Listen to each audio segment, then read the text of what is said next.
Setelah sempat naik daun beberapa tahun terakhir, film karya rumah produksi lokal Sulawesi Selatan kini mati suri.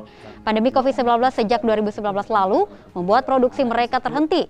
Para pembuat film pun berharap pemerintah memberikan perhatian pada sineas di Sulawesi Selatan agar mereka bisa kembali berkarya.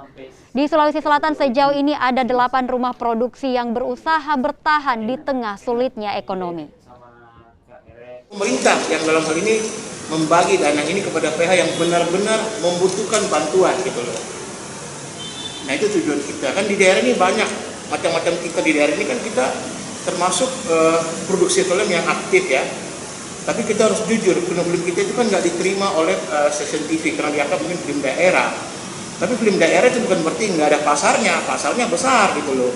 Tapi ada stasiun TV juga yang belum mau mencoba gitu loh. Mungkin mereka pernah mencoba satu, terus mereka merasa gagal. Jadi kan setiap daerah kan berkembang, makin hari makin berkembang. Nah, pemerintah dalam